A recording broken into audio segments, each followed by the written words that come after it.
थारैनो बे समाव नोंथांमोना खोनाबोबाय थादोंदि थांनाय साननैसो सिगांनिफ्रायनो खाम्फा बरगयारी बिथाङा माब्लाबा इउपिपिएल दोलोआव जगदान जानायनि आरो माब्लाबा बिजेपि दोलोआव जगदान जानायनि बाथ्राया सोराङाव फैगासिनो दं आरो ससियेल मिडिया आरो माखासे खौरां बिजोङावबो गोसारगासिनो दं। बेखौ लानानै गिबि खेबनि थाखाय खुगा बेखेवदों हाग्रामा महिलारी बिथाङा। बिपिएफनि गाहाय हाग्रामा महिलारी बिथाङा खाम्फा बरगयारी बिथांनि जा जयनिं जानायनि बाथ्रा आरो आराव जागासिनो दं एबा ससियेल मिडियायाव जायगा मोनगासिनो दं। बे जायगा मोननायखौ लानानै बाथ्रा बुंदों। गिबि खेबनि थाखाय खुगा बेखेवदों हाग्रामा महिलारी बिथाङा आरो हाग्रामा महिलारी बिथाङा खाम्फा बरगयारी बिथांनि सायाव बाथ्रा बुंदोंदि एबा जयनिं जानायखौ लानानै बाथ्रा बुंदोंदि खाम्फा बरगयारीनि जगदान जानायनि गोदोनायाव माला आरो खर'आव टुपि नुनो मोननाय जायाखै। बेखायनो आं फोथायनो हाया एबा खाम्फा बरगयारी बिथाङा बिपिएफ दोलो नागारनानै गुबुन दोलोआव जगदान जाहैगोनखौ आं गनायना लाया एबा बे जानाय एबा सैथो बाथ्रा जानो हाया होननानै बाथ्रा बुंदों हाग्रामा महिलारी बिथाङा। जेराव नोंथांमोना साननैसो सिगांसो चन्दन ब्रह्म बिथांमोना जाबायदि इउपिपिएल दोलोआव जगदान जाफैदों बेबायदिनो खाम्फा बरगयारी बिथांखौबो इउपिपिएल दोलोआव जगदान जानाया रोखा जाबाय, निश्चित जाबाय होननानै बाथ्रा बुंदोंमोन।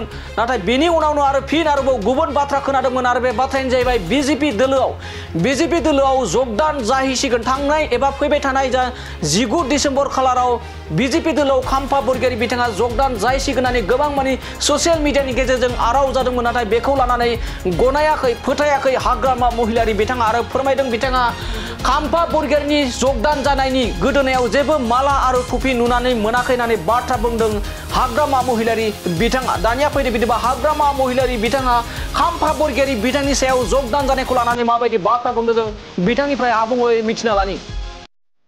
मोबाइলত দেখিছো মই কাম্পায়ে মানে বিজেপিত যোগদান কৰিব বুলি শুনিছো, কিন্তু মই এতিয়ালৈকে কাম্পায়ে ফৰ্মেলি জইন কৰাটো মই দেখা নাই বা কাম্পাৰ গলাত বা মাথাত টুপি দেখা নাই। মই বিজেপিৰ টুপিটো মই দেখিবলৈ পোৱা নাই। কথাটো মোবাইলত দেখিছো মই কাম্পায়ে মানে বিজেপিত যোগদান কৰিব বুলি শুনিছো, কিন্তু মই এতিয়ালৈকে কাম্পায়ে ফৰ্মেলি জইন কৰাটো মই দেখা নাই বা কাম্পাৰ গলাত বা মাথাত টুপি দেখা নাই। মই বিজেপিৰ টুপিটো মই দেখিবলৈ পোৱা নাই। কথাটো